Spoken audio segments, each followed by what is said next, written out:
y hemos considerado que la mejor colega que puede hablar del tema es la doctora Marta Eugenia García Ugarte. Pido un aplauso para ella. Y para ellos. La doctora Marta Eugenia García Ugarte es investigadora de tiempo completo del Instituto de Investigaciones Sociales de la UNAM. Tiene una trayectoria pues muy destacada. Yo la conozco desde inicios de los 80s.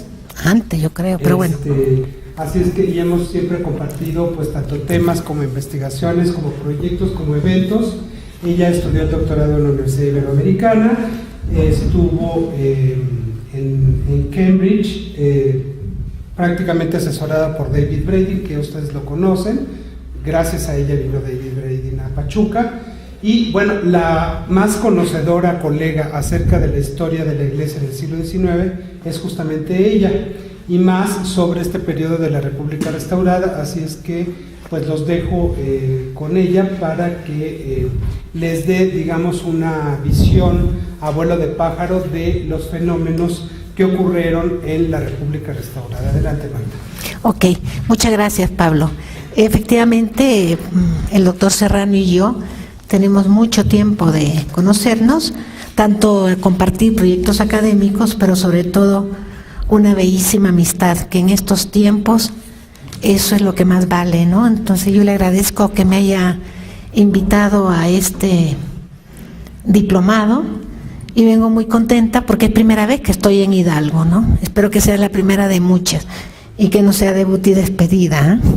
Así que vamos a hablar de un periodo que se ha denominado República Restaurada.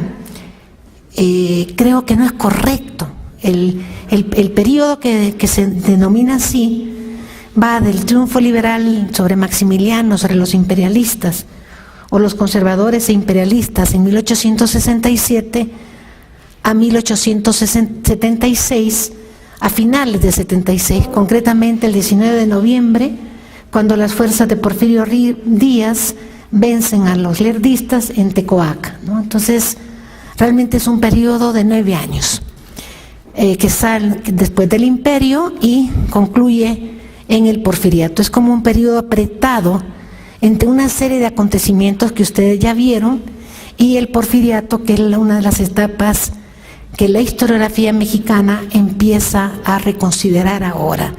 Siempre se había visto como el perverso de la película mexicana, pero ahora se está recuperando una visión diferente del gobierno de Porfirio Díaz, ¿no?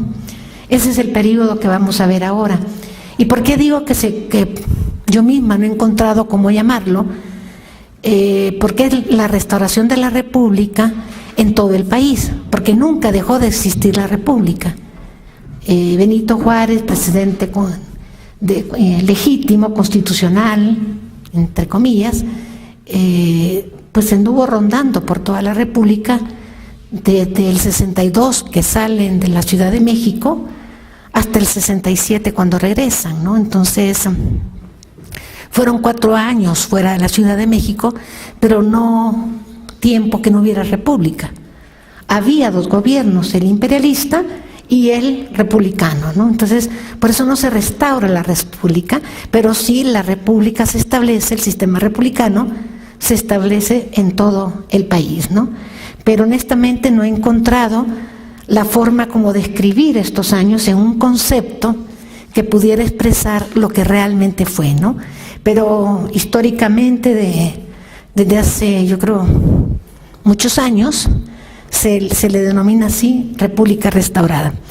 Ustedes ya tuvieron otras sesiones históricas, ahorita son más expertos que yo en la historia de este siglo, pero los antecedentes de la República Restaurada, los antecedentes largos, por decirlo así, podríamos decir que empiezan cuando se formula el Plan de Ayutla y concretamente cuando se dan las reformas liberales de 1856 y de 1859.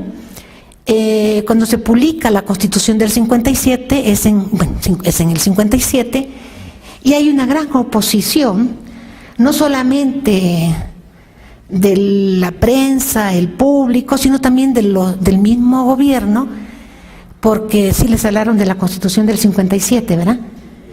Bueno, yo voy hablando y si ya saben, pues nada más suman, ¿no? La Constitución del 57 en el sentido que fortalecía al Congreso y dejaba desprovisto al Poder Ejecutivo. Y por eso durante muchos años, hasta Porfirio Díaz, se gobernó con facultades extraordinarias, ¿no? Entonces, en el 58, en enero del 58, después del experimento de Ignacio Comonfort de modificar la Constitución y previendo de que no iba a poder controlar el proceso en el Congreso, es cuando empieza su levantamiento, por decirlo así. Después se arrepiente y lo sustituye Félix Zuluaga y le dice que no se puede dar marcha atrás con el famoso plan de Tacubaya. Comonfort sale del país, Zuluaga se queda en la capital de la República y los generales conservadores estaban a las puertas de la ciudad esperando a ser llamados. Tanto el general Osoyo como el general Miramón, por mencionar las dos grandes lumbreras del ejército conservador. Y en ese momento empieza la guerra de reforma. En el 59 van a ser las leyes que se conoce como ley de reforma, y en el 61 los liberales triunfan sobre los conservadores, el general Ortega. Posteriormente, en el 62, se va a dar la intervención tripartita, y luego se queda Francia, y empieza en el 64 el imperio de Maximiliano. Entonces hay una lucha tenaz entre las fuerzas imperialistas, conservadoras imperialistas, y las fuerzas republicanas, que van a triunfar en el 67. Este es el antecedente largo de la República Restaurada, pero no se entendería la República Restaurada si ustedes no tuvieran este bagaje de conocimiento del periodo anterior. Ahora, el antecedente más inmediato, lo vamos a dividir la exposición en ese sentido. El antecedente inmediato, el regreso de la República al país, el primer gobierno de Benito Juárez, el gobierno de su sucesor, Lerdo de Tejada, y la crisis de 1876, cuando se va a hacer el plan de Tustepec en enero y reformado en Palo Blanco en Palo Blanco en marzo de 1876, ¿no? Que ese es el periodo. Ahora, el antecedente inmediato. El 15 de mayo de 1867, Emiliano se rindió a las fuerzas liberales que eran comandadas por el general Mariano Escobedo. El rendimiento hay un mapa, no se me ocurrió traérselos, hay un mapa donde se ve la cantidad del ejército liberal rodeando la ciudad de Querétaro, ¿verdad? Y adentro pues había cuando mucho 2000 imperialistas, ¿no? Entre ellos estaba Miguel Miramón y Tomás Mejía, el indígena otomí de la Sierra Gorda queretana, que fue leal a Maximiliano desde que lo conoció hasta que murieron juntos en el Cerro de las Campanas, ¿no? Yo creo que Edith Pacani les ha hablado de ese proceso. El 21 de mayo, ¿sí?, se ordenó, o sea, el 15 Maximiliano se rinde ante las fuerzas del general Mariano Escobedo. El 21 de mayo se da la orden de que se celebre un juicio militar en contra de Maximiliano y sus seguidores, de acuerdo con lo estipulado en la ley del 25 de enero de 1862. ¿Saben cuál fue la ley, verdad?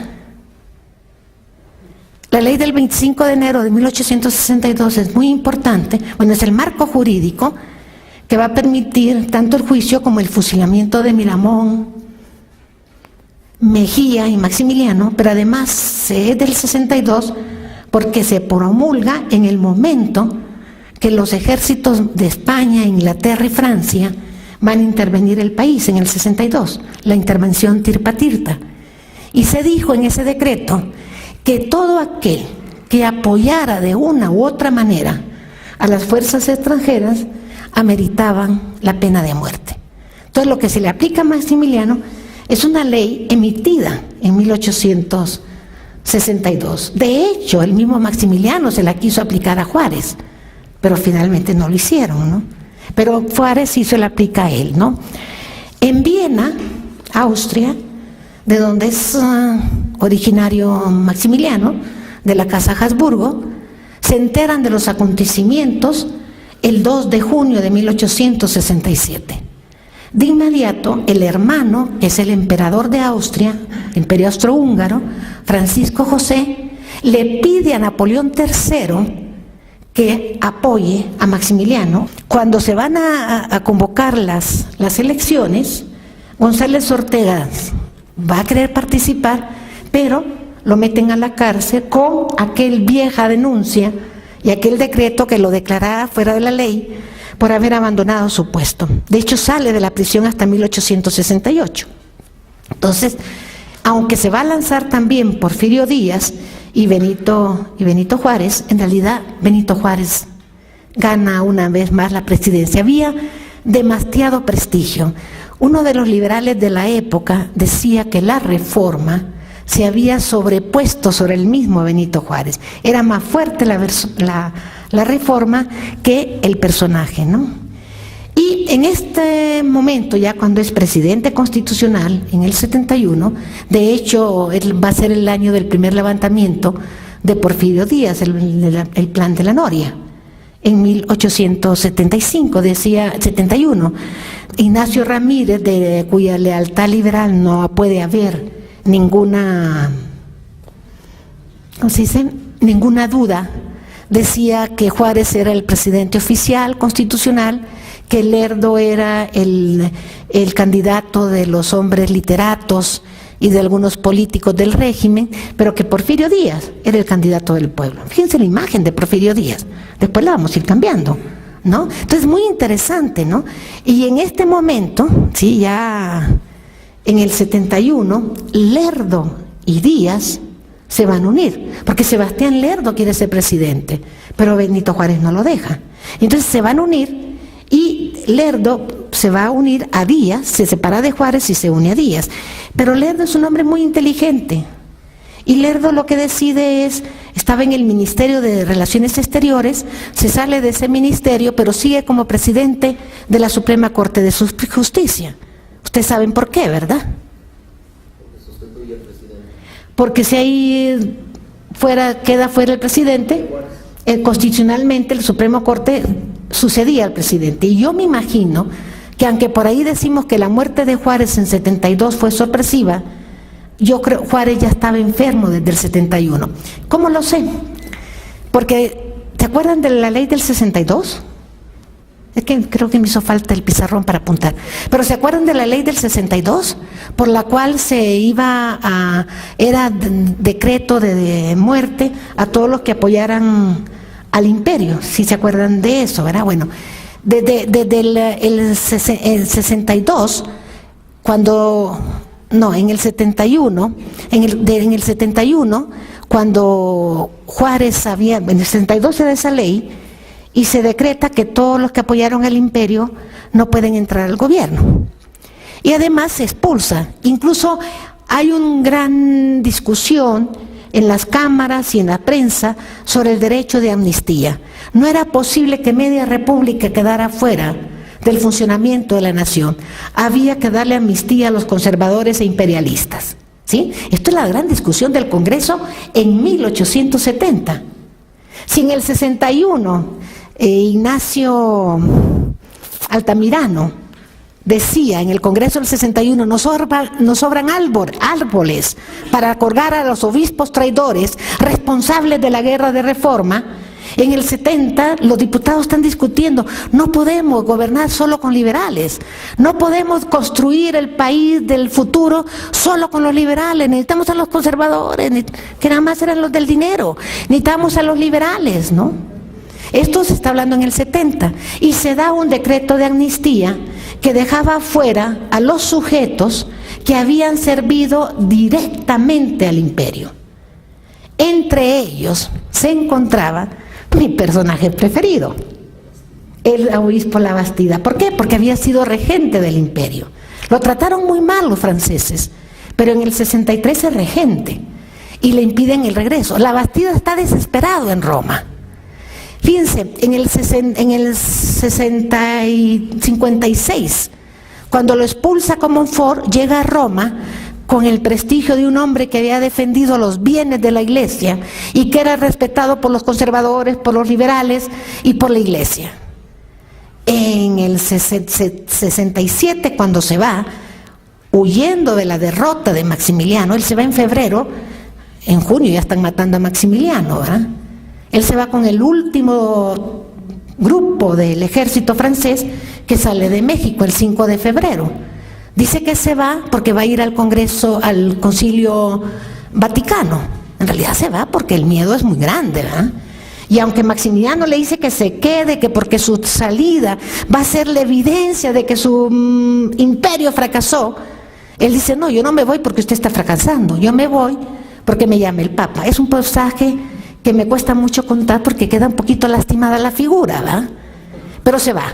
Pero cuando llega ya no es el hombre del 56, es un hombre fracasado, fracasado en su proyecto político y fracasado en su proyecto religioso. Ya no sale como obispo de Puebla, ya es arzobispo de México, pero es un hombre fracasado. Y los hombres fracasados en todos los lugares no están cómodos, y menos en el extranjero. Y todo su deseo es volver. Y entonces empieza a usar a todos sus amigos, que tenía amigos de todos los colores y de todas las ideologías, que se acercaron a Benito Juárez a decirle que a pesar de que el decreto de amnistía decía que era uno de los que no podía entrar, que permitiera que regresara a la Bastida. Este 71. Y hay un señor que nunca pude averiguar su trayectoria porque no pude averiguarla, pero es un abogado muy amigo de Benito Juárez, y en su lecho de enfermo, 1870 y 1871, le pide que permita el regreso de la Bastida. Finalmente Benito Juárez autoriza que regrese a la Bastida, y la Bastida regresa a la Ciudad de México en 1871, todavía en tiempo de Benito Juárez. Entonces, cuando Lerdo de Tejada dice, me salgo del ministerio, pero quedo como ministro de Justicia, no es un brinco y una decisión inocente. Sabe muy bien que posiblemente pronto hay un deceso importante. Al año siguiente muere Juárez. Al día siguiente de muerto Juárez, señores, aquí está el presidente, no electo, porque es constitucional, ¿no? Pero no es electo. Y así llega Sebastián Lerdo de Tejada. Porfirio Díaz lo critica y dice, cuando estábamos en la contienda, bien que veía mi levantamiento. Ahora que llega como presidente constitucional, nos da una amnistía vergonzosa y no se acuerda que él también estaba a favor de la revolución, ¿no? Pero como todos los demás generales querían acogerse a la amnistía, es decir, 1872, todo el mundo está cansado de la guerra. Incluso los generales que apoyaron a Porfirio Díaz en el plan de la Noria. Y entonces Porfirio Díaz acepta, ¿verdad?, entregar las armas. Y así se desvanece el plan de la Noria. Pero ¿qué sucede? Sebastián Lerdo de Tejada no tiene el apoyo popular. Sebastián Lerdo de Tejada no es un presidente muy amado. Interesante, porque era un hombre muy inteligente, era el cerebro de los últimos años de Benito Juárez, ¿no? Pero ya estando en la presidencia, aunque Porfirio Díaz trató de negociar, Lerdo no se deja y pone en el gabinete al mismo gabinete que habían sido los ministros de Juárez. Es obvio, son sus amigos, él los había coordinado, él no cambia, no tiene necesidad de cambiar, pero tanto los lerdistas como porfiristas esperaban un cambio en el gobierno. O sea que esa aspiración a suceder en los puestos políticos no es de ahora, desde entonces, o sea, cambiamos de sexenios porque queremos cambiar de gentes, ¿no? Pero a veces son distintas gentes y las mismas políticas, pero bueno, eso es otra cosa. Finalmente, ¿qué hace Lerdo? A ver, Llevo como 1 hora hablando. ¿Quieren que interrumpa un poquito? ¿No? ¿Seguimos? Ok. Llega Lerdo a la presidencia. Es el segundo presidente de la República Restaurada, 1872. Si se me pierden me voy a enojar, así que atentos. 1872 llega Lerdo. Ya les dije que Sebastián Lerdo no es un hombre amado, no es un hombre querido por el pueblo. Lo ven demasiado jesuita. Y la imagen que se tenía de los jesuitas no creen que era positiva. Por supuesto, si ustedes me preguntan a mí, ¿cómo usted ve a los jesuitas? Yo les diría, la congregación de religiosos más exigente que ha habido en la Iglesia Católica, los hombres más inteligentes han estado entre los jesuitas, los más revolucionarios entre los jesuitas, etcétera, etcétera. Pero en aquel tiempo los jesuitas eran traidores, los jesuitas eran regicidas, los jesuitas eran todo menos lo bueno, ¿no? Entonces, que decirle a Lerdo que era jesuita, bueno, pues era... Y una anécdota, curiosamente en el 67, cuando entran los liberales a la Ciudad de México, se ordena en casi toda la República la clausura de los seminarios conciliares. Y el de la Ciudad de México no se clausura. ¿Ustedes saben por qué? Porque había un sobrino de Sebastián Lerdo de Tejada estudiando en el seminario. O sea, eran católicos. Y no se cierra el Seminario de México, lo protege finalmente. Pero bueno, esa es una anécdota sin mucha importancia, ¿no? Pero Lerdo no se siente valorado, ¿eh? Es un hombre muy necio, no cambia el gabinete, tiene ciertas influencias en el Congreso, pero también los porfiristas en el Congreso empiezan a destacar. Sobre todo está Vicente Riva Palacios y Guillermo Prieto. No son muchos, pero con Guillermo Prieto, el gran orador, el gran cronista, tenían suficiente los porfiristas, ¿no? Entonces, decide que una manera de atraerse a la población es elevando a rango constitucional las leyes de reforma. La Bastida, amigo de Lerdo, escribe a Roma y dice que Lerdo no toma la decisión de un ataque de elevar a rango constitucional las leyes de reforma como una decisión propia, sino que es llevado por el grupo de los liberales radicales. Posiblemente tengan razón, la Bastida. Y la Bastida no hablaba si no tenía los pelos de la burra en la mano.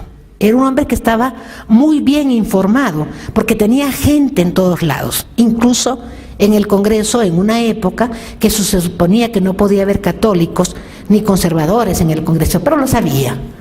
En México siempre se ha podido todo. Entonces, el Lerdo eleva a rango constitucional las leyes de reforma, decreta el 4 de octubre de que se tiene que no juramentar, porque ya no existe el juramento, pero sí hacer protesta formal de que se van a cumplir las leyes, y el que no proteste que va a obedecer las leyes tiene que abandonar el puesto. Esta decisión que se toma en el Congreso hace que en distintos pueblos haya levantamientos armados, pero además asesinatos. Un pueblo entero, muy cerquita de aquí, del Estado de México, se levanta en armas. El pueblo era un pueblo indígena y matan a varias gentes. ¿Por qué? Porque estaban oponiéndose precisamente a esta ley de protesta formal de la ley. Había todo un requisito. Es interesante, ¿no? El decreto se publicó el 26 de septiembre y luego se va a publicar la ley orgánica de reformas y adiciones a la Constitución, que en donde van a repetir la Iglesia y el Estado son independientes. Un paréntesis, en nuestra historiografía se habla mucho de separación de Iglesia y Estado. Eso no existió en México, ¿eh? Eso existió en Francia a partir de 1905. En México, el decreto el que se conoce como la Ley de Reforma de 1859, lo que declara es la independencia entre la Iglesia y el Estado. Es una posición muy diferente a la separación. La separación implica que el Estado se pone sobre la Iglesia, la independencia es que son dos organismos completamente independientes y funcionan por sí mismos. Es una fórmula que los obispos impulsaron, aceptaron y creyeron en ella. Cuando están en el 67 y Clemente de Jesús Munguía, bueno, antes, en el 65, y Clemente de Jesús Munguía, obispo de Michoacán, que fue uno de los que más combatió a las leyes de reforma, él decía, caramba, ni Juárez nos trata como nos trata Maximiliano. Juárez nos dejó en libertad, Juárez nos dio la independencia. Y es cierto, independencia. Todavía en 1893, ya con el Papa León XIII, que quiere establecer relaciones diplomáticas con México, Porfirio Díaz le responde con mucho respeto a su santidad y le dice, muy bien, pero nosotros tenemos un esquema que nos ha funcionado muy bien en todos estos años, el de independencia entre la Iglesia y el Estado. Yo, como presidente de México, no puedo recibir a ningún representante de usted ni de la Santa Sede. Pueden venir a verme, como cualquier hijo de vecino, incluso si quieren que entren por la cocina, pero no los admito como representantes del Vaticano, ni yo voy a mandar a nadie. ¿Por qué? Por la independencia entre la Iglesia y el Estado. Y esto funcionó. ¿Saben hasta cuándo tuvimos relaciones diplomáticas con la Santa Sede? Con Salinas de Gortari en 1894, ¿no? 1992, perdón, sí. 93, de hecho, ¿no? Entonces, es interesante, ¿no? O sea, y Lerdo de Tejada eleva esto a rango constitucional, la independencia entre la Iglesia y el Estado. No podía existir conventos femeninos, sobre todo, ¿no?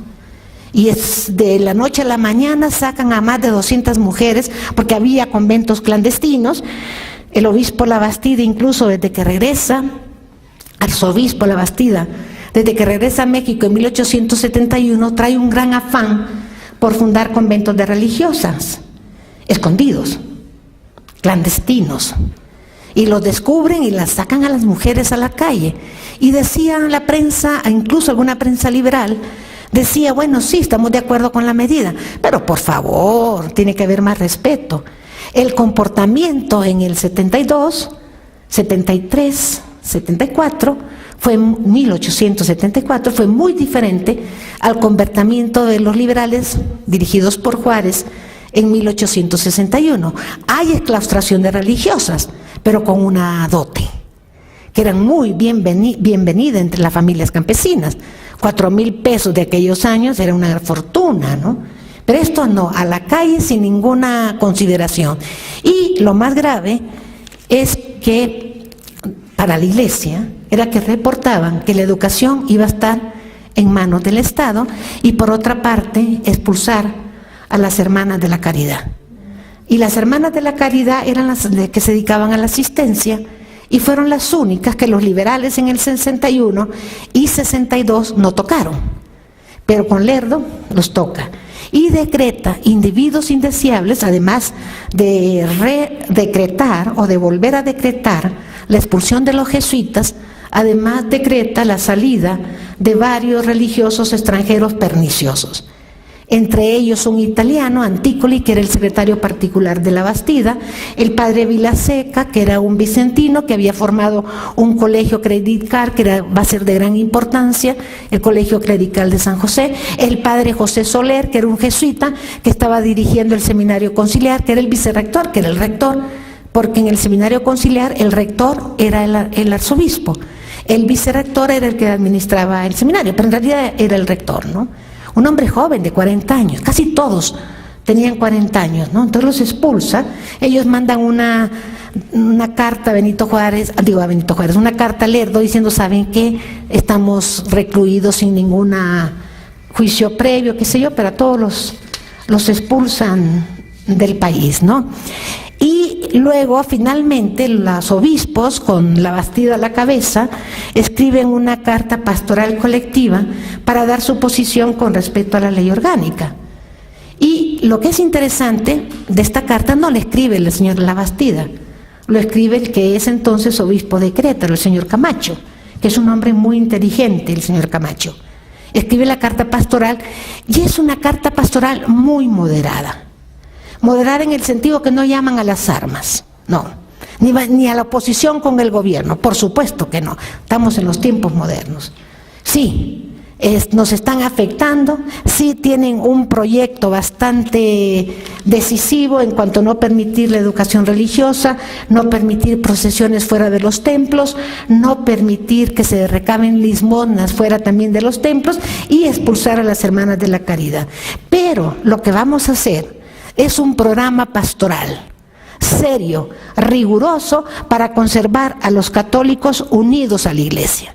Que no se nos vayan por la mala educación que se va a dar en la escuela laica, sino que reciban la educación religiosa tanto en las parroquias como sobre todo en las misiones y en los sermones en las distintas parroquias. Es una carta pastoral muy interesante porque marca el fin de una década, igual que la ley orgánica de Lerdo es el fin de una década.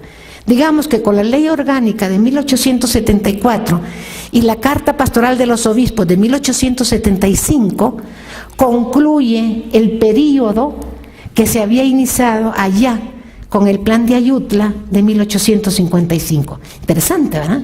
Había terminado, ya no había más rencores, ya lo que había era que concentrarse en recuperar, sí, en crecer, sí, pero sin armas. O sea, ya nadie quería la guerra. Finalmente, todo esto pasa en el 74, la carta pastoral es de 1875 y al año siguiente, 1876, Lerdo de Tejada decide que él se va a reelegir. Y hay una oposición terrible, ¿no? Ya desde el 71 Porfirio Díaz había dicho, después va a ser un experto, ¿verdad? Pero en el 71 que se escriba que no hay reelección, ¿no? Y todo el mundo se opone porque no era querido Sebastián Lerdo de Tejada. Y entonces se oponen a la reelección de Lerdo.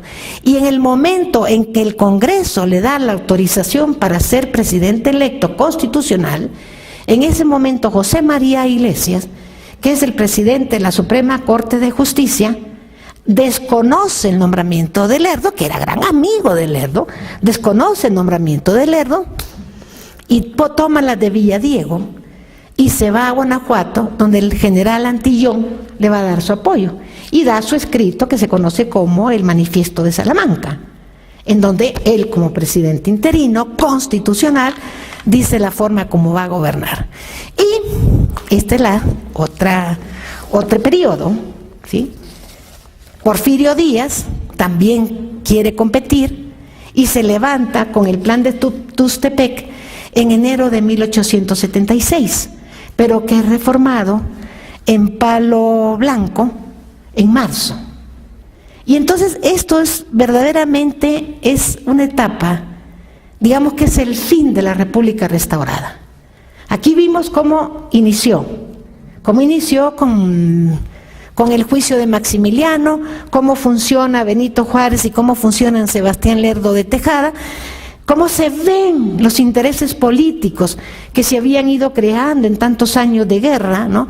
Cómo había como cierta incapacidad institucional para hacer lo que decía Mariano Otero, para hacer nación.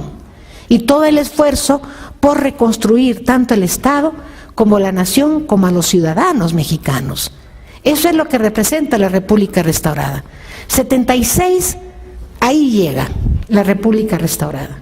Y entonces en julio de 76 se celebran las elecciones. Ya está levantado Porfirio Díaz con el plan de Tuxtepec, ¿no? O reformado en Palo Blanco. Pero el Congreso, de manera independiente a las críticas, que eran muchas, a la reelección de Lerdo, autoriza la reelección el 26 de octubre. Es entonces cuando José María Iglesias dice, no, yo no puedo aceptar esto. Y es cuando se va a Guanajuato y da el decreto de Salamanca. Y miren, esto es muy interesante. O sea, hay un presidente constitucional, Sebastián Lerdo de Tejada. Hay un presidente constitucional interino, José María Iglesias. Y hay un levantado, Porfirio Díaz, ¿no? Un levantado, y así lo veía la gente, un levantado. A mí me fascinó ir observando a través de la correspondencia de los párrocos con el obispo Labastida, donde van dando cuenta del traslado del ejército de Porfirio Díaz y del levantado. Pero, decía un párroco, vinieron y están los iglesistas en la torre y los porfiristas se están acercando. Y entonces pide autorización, que ¿qué hace? Y el señor Labastida dice, señor, no se meta, que las fuerzas decidan. Genial, ¿no? Entonces Porfirio Díaz vence a los iglesistas de esa torre, de esa parroquia, ¿no? Que es la parroquia de Chalco, aquí a un paso, ¿no? En otros cosas es que no se podía ser presidente en este momento sin apoyo al menos de una fracción del ejército. Entonces, el general Florencio Antillón de Guanajuato apoyaba a ¿cómo se llama? José María Iglesias. Los demás generales, excepto Mariano Escobedo, apoyaban a Porfirio Díaz. Mariano Escobedo, el gran héroe del triunfo sobre los liberales, apoyaba a Lerdo. Y cuando finalmente las fuerzas porfiristas vencen a los lerdistas en la batalla de Tecuac, el 19 de noviembre de 1876, Lerdo sabe que ya perdió. ¿Y qué hace? Se va de la Ciudad de México y sale al extranjero. Va a estar en Nueva Orleans. Pero José María Iglesias escribe un libro que se llama La sucesión presidencial de 1876 y pues no se crean que se fue solito. Se fue con varios del gabinete, con una escolta militar y con todos los fondos de la nación. O sea, de eso vivió Lerdo, eso nadie lo cuenta, ¿verdad? Pero bueno, entonces, con las carretillas que sacó Mel Zelaya en Honduras. Bueno, entonces, ¿qué sucede, no? Iglesias dice que él va a gobernar con la paz y convoca a Porfirio Díaz a negociar. Y Porfirio Díaz, ya el 20 de noviembre, ya de que se fue Lerdo, entra a la Ciudad de México, y bueno, ya todos sabían, quien llegaba a la Ciudad de México era el triunfador. Entonces, él ya es presidente sustituto, podríamos decir, ¿no? Responsable del destino de la nación a partir de entonces. Pero es muy interesante el periodo, porque en noviembre, estamos hablando de noviembre, 20 de noviembre, coincide con lo de la Revolución Mexicana, pero no es esa. Entonces, él empieza a tratar de negociar con las Fuerzas Armadas contra Lerdo, porque el general Mariano Escobedo tiene grandes seguidores en el norte. Además está en Estados Unidos y penetran en el territorio, qué sé yo, ¿no? Tiene que luchar contra ellos, pero además tiene que negociar con José María Iglesias, porque José María Iglesias no es militar, tiene militares en su favor, pero no es militar. Pero José María Iglesias le dice que no, él no accede a negociar. Y entonces Porfirio Díaz sale de la Ciudad de México, deja a Juan, el de Puebla, como presidente sustituto, encargado del gobierno, mientras él va a combatir a los iglesistas que se habían refugiado en Querétaro. Querétaro ¿se acuerdan de Querétaro, verdad? Del Cerro de las Campanas, ¿sí? Pero Querétaro es un lugar interesante, porque es un lugar imperialista, y curiosamente, Porfirio Díaz va con 10,000 hombres más o menos armados en contra de José María Iglesias, que tiene un ejército pequeñito, estatal, pero cuando se dan cuenta de que se mueve toda esa masa militar de la Ciudad de México a Querétaro, José María Iglesias se va para Celaya y de ahí desembarca para Estados Unidos. José María Iglesias. Entonces, en ese momento solo le queda Lerdo, pero Lerdo está fuera del país, ¿de acuerdo? Entonces Porfirio Díaz regresa a la Ciudad de México y antes de salir de Querétaro ve quiénes van a ser los gobernadores.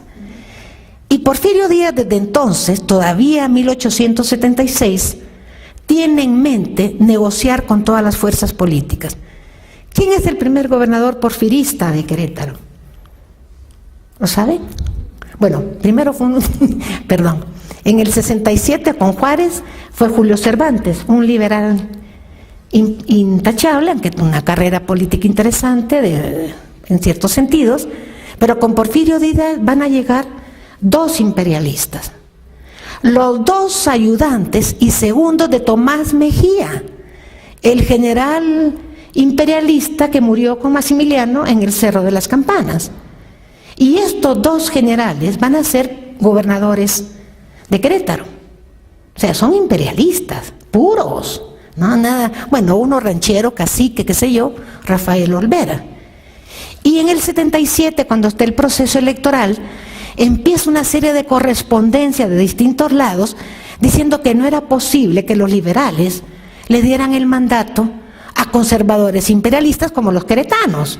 Pero también aquí en Hidalgo decían que eran conservadores imperialistas. Entonces se oponían, ¿no?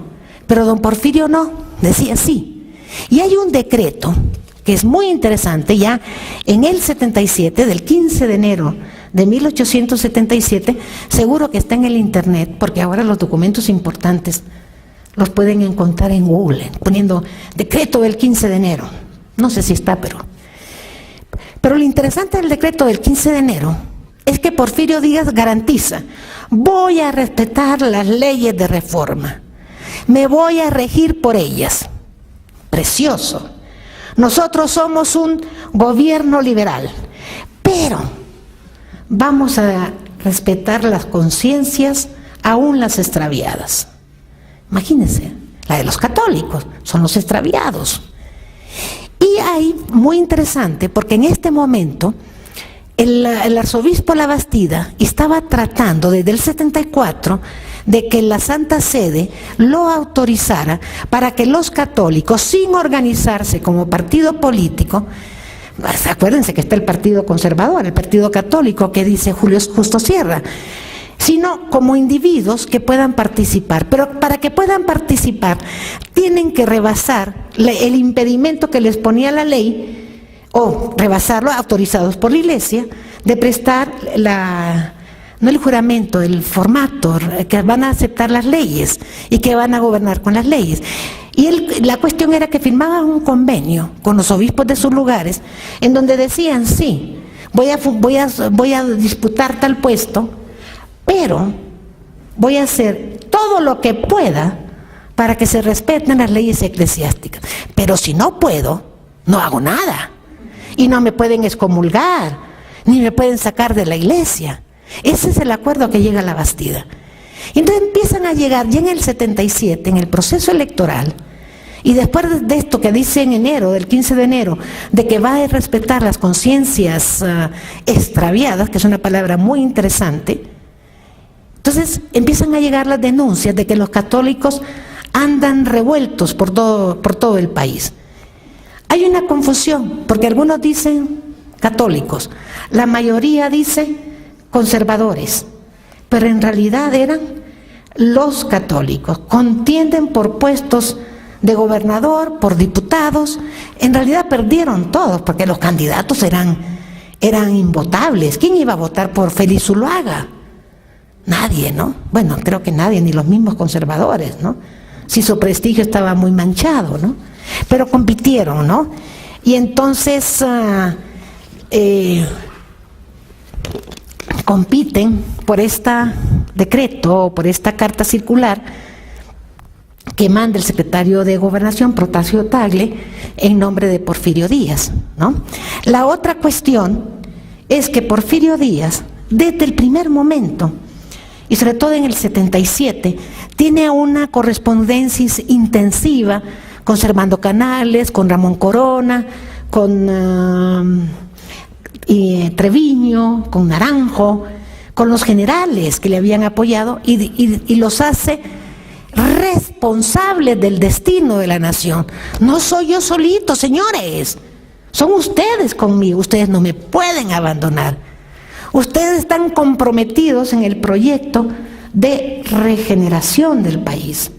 Entonces, cuando hablamos de la política de conciliación, yo creo que es algo que tenemos que cambiar en la historiografía.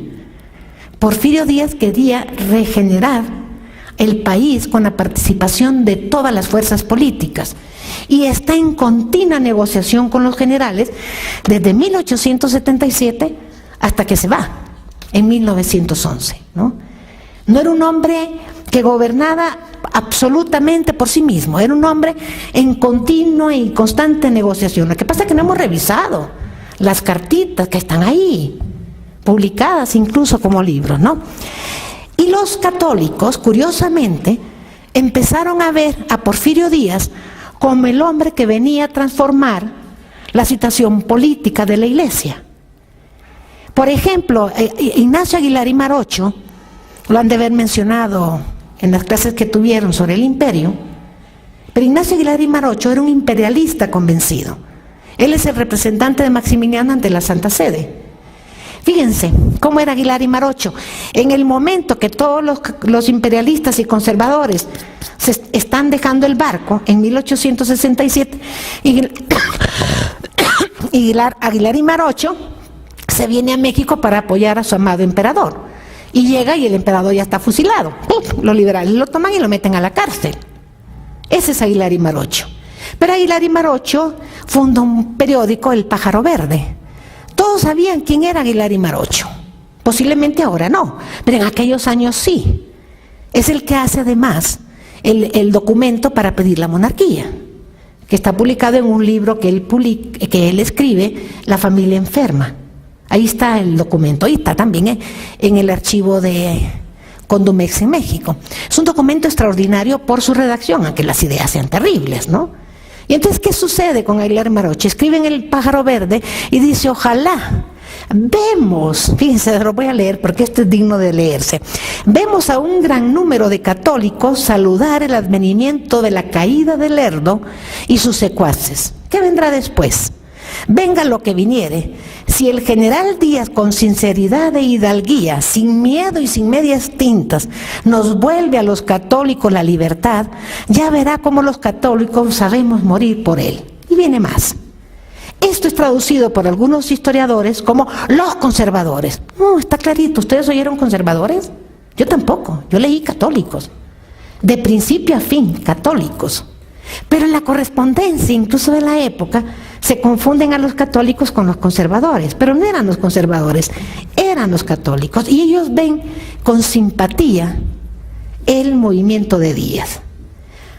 Incluso hay una carta que está dirigida a Vicente Riva Palacio, ministro de Fomento, en el 77, y uno que denuncia, no la puede usar la carta, porque viene sin firma, pero la carta dice es que la Iglesia le dio dinero a Porfirio Díaz, y por eso Porfirio Díaz está escribiendo que los católicos y el clero deban participar en la política.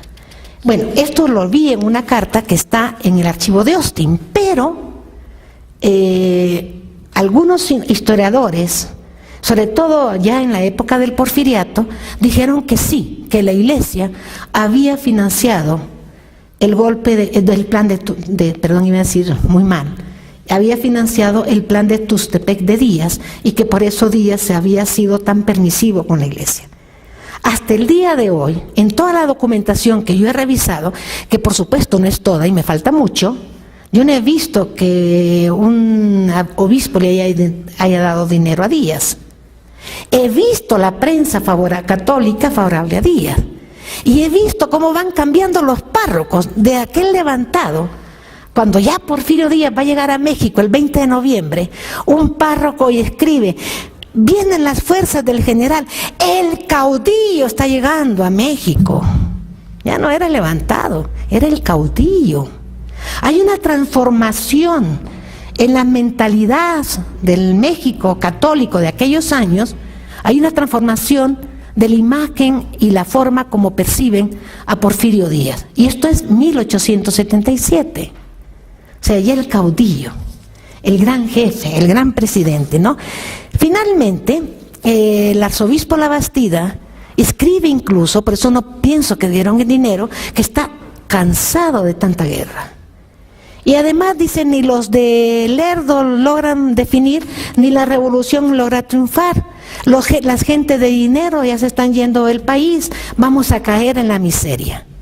Pero después, él también se da cuenta que hay una ventana de oportunidad, no sé por qué dije ventana, porque podía ser una puerta. o sea, no solo Ventana, ¿no? Pero hay una oportunidad de que la Iglesia gane. No veo todavía la documentación de las relaciones de Díaz con el obispo Labastida, con el arzobispo Labastida. Pero él dice, la situación política de la Iglesia ya cambió, 1877. No tenemos el poder, pero ya cambió. En otra carta, años después, en el 85, él dice, sí, ahora sí, yo soy el otro lado del poder. El poder de Porfirio Díaz y el poder de la Iglesia. Pero esto es 1885. En 1877 no. Finalmente, ninguno de los conservadores o de los católicos ganó un puesto de elección popular en el 77. Pero todos vieron que había la oportunidad de conciliar, porque Porfirio Díaz estaba abriendo las puertas a todos, no importaba ni sus mentes extraviadas o sus ideologías extraviadas, ni sus colores políticos, pero que podían gobernar y construir el país. Y eso es lo que va a venir en la próxima conferencia que van a tener sobre Porfirio Díaz, el gobierno de don Porfirio Díaz. Y bueno, y si se perdieron, es el momento de decirme en dónde. Muchas gracias.